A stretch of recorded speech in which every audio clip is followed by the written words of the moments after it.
Bonjour tout le monde, alors aujourd'hui, suite à une requête, moi pour passer en revue le chapitre de macromolecules.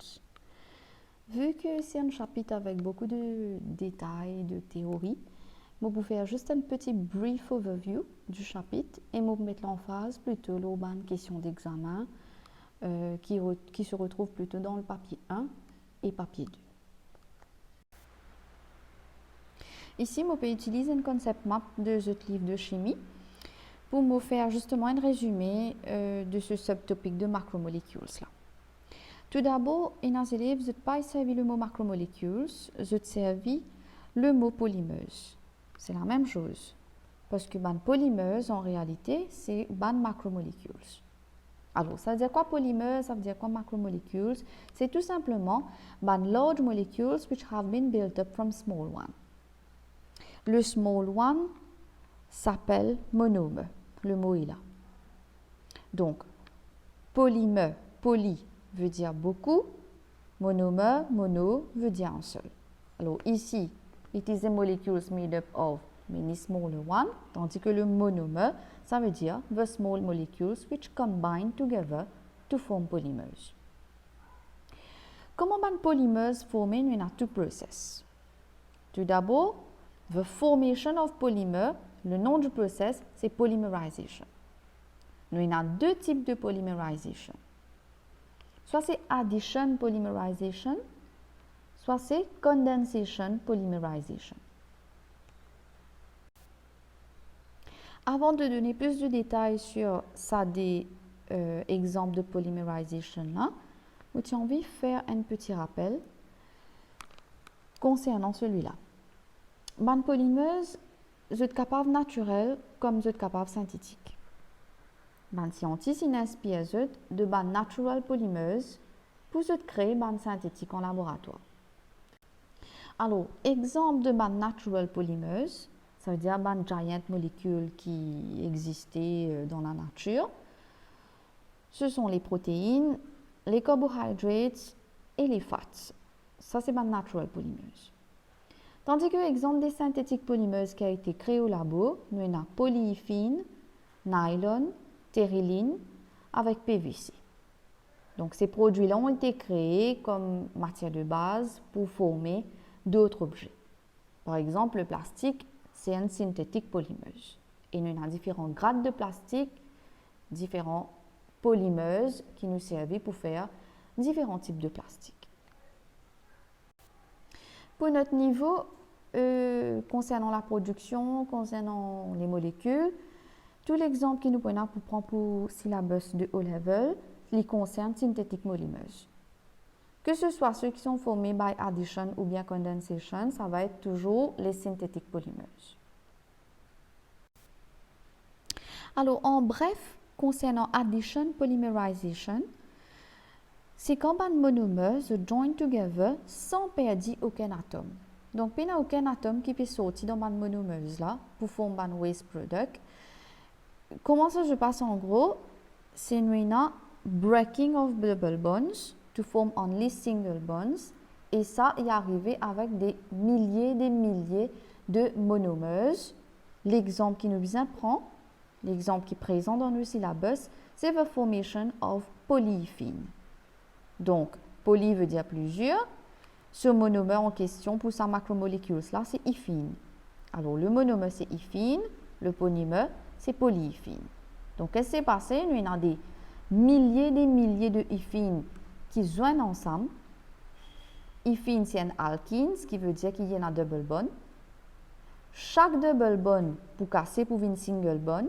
Et tout ça, un individual éthine, là, ils peuvent joindre ensemble pour cette forme polyéthine, which is a polymer, which is a macromolecule. Exemple de qu'est-ce qu'on fait avec les polyéthines? Nous servons as raw material pour nous faire un sac en plastique, un par-dessus, etc. De l'autre côté, deuxième façon qui nous cave gagner un polymère, c'est à travers condensation polymerization. Alors, pour condensation polymerization, c'est toujours quand monomères se joignent ensemble. Mais cette fois-ci, nous avons un atome qui sortit dans chaque monomère pour former un waste product. Most of the time, ban molécule qui peut perdre, ban atome qui peut perdre, c'est un atome qui peut former water. Donc, nous avons elimination of simple molecules such as water qui sortit pour un monomère capable de former un polymère dans le processus de condensation polymerization. Exemple de ce genre de polymers, nous avons nylon, nous aussi appelé polyamide, ou bien nous avons tériline, qui nous aussi appelé polyester. Maintenant, quelques brèves explications, les 3 exemples qui nous besoin connaître pour nos syllabus concernant les macromolécules, donc la formation de polyéphine, formation de nylon et formation de tériline.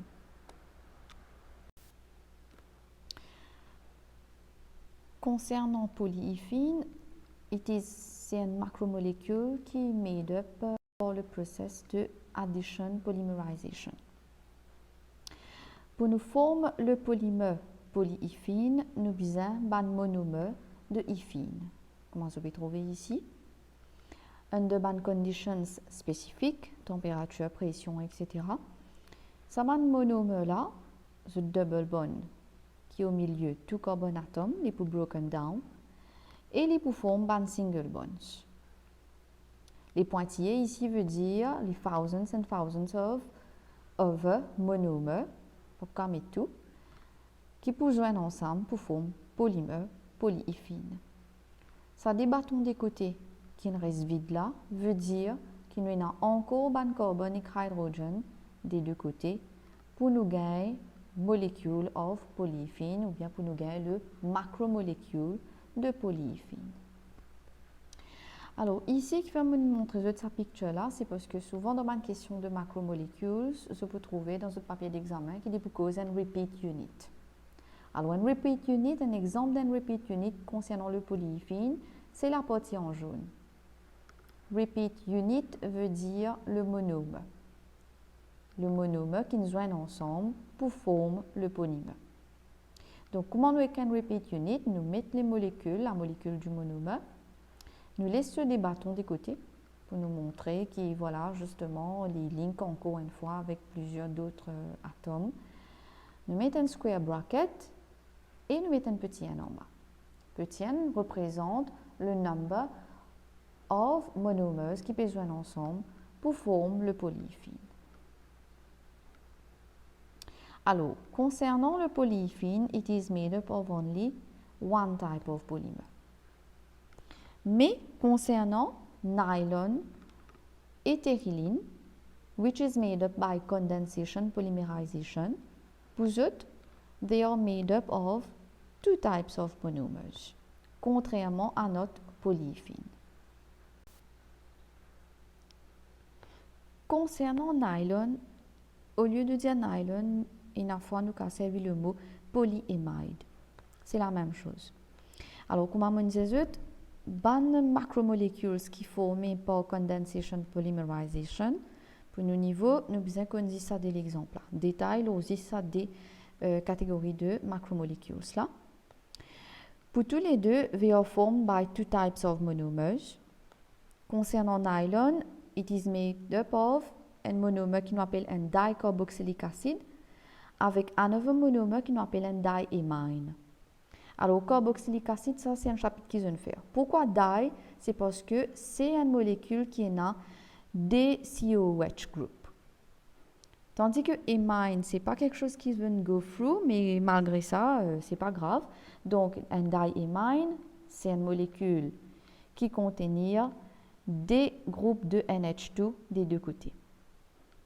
Les deux structures-là, les deux rectangles, représentent ban carbone-hydrogène.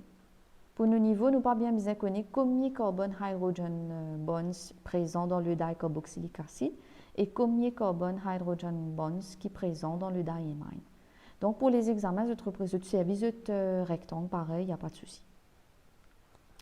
Alors, donc, le monomère du dicarboxylique pour fuse avec le monomère du diamine pour nous gagner le macromolécule de nylon.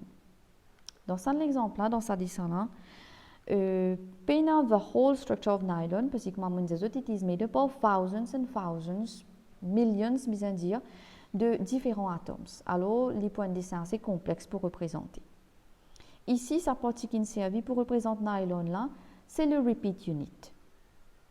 Donc, dans le repeat unit de nylon, nous avons le monome du dicarboxylic acide et le monome du diamine. Comment je peux trouver les deux bords des deux côtés? Veut dire que la molécule là, elle paraît la même. Il contient nous avons encore diamine et dicarboxylic acide de ce côté-là et la même chose du côté droit. Le petit n représente number of monomers which is present in the structure of nylon. C'est-à-dire qu'il y a encore qui bonded with this. Ça, c'est le repeat unit pour nylon. Donc, comment nylon est formé? Nous avons le OH du dicarboxylic acide qui fuse avec 1H depuis le diamine ici.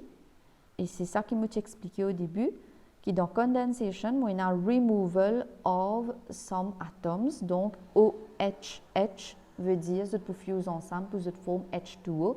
Et H2O est sorti à chaque fois qu'il y a un dicarboxylic acide pour fuse avec un diamine pour me former une structure de nylon. Ce qui veut dire que pareil comme moi, il y a thousands of monomers qui sont présents dans le nylon, ce qui veut dire qu'il y a thousands of waste product of water qui peuvent sortir à chaque fois. Concernant tériline, c'est la même chose, sauf que tériline, instead of a diamine, c'est un diol qui est présent as a monomer. Diol veut dire, au milieu, il y a carbon-hydrogen structures, carbon-hydrogen atoms, et des deux côtés, il y a OH qui est présent dans sa molécule de monomère. Le petit n représente un unknown number of diol, ici, unknown number of dicarboxylic acid, et quand je fuse, pareil, ici, OH pour sortir, et H pour sortir là, pour nous gagner waste product water. Et là, nous gagnons repeat unit de tériline qui est composé de la molécule de dicarboxylic acide et diol qui nous joignent ensemble. Les deux bâtons des deux côtés représentent que voilà, nous avons encore diol et dicarboxylic acide côté gauche et côté droite. Et le petit n veut dire qu'on a un nombre spécifique de monomers qui est présent dans tériline. Donc voilà vraiment en résumé une brève explication du chapitre. Et il y en a bien plus encore dans le chapitre là qui est présent. Donc à consulter les notes. Et dans la deuxième partie de la vidéo, je peux focus sur les exam questions.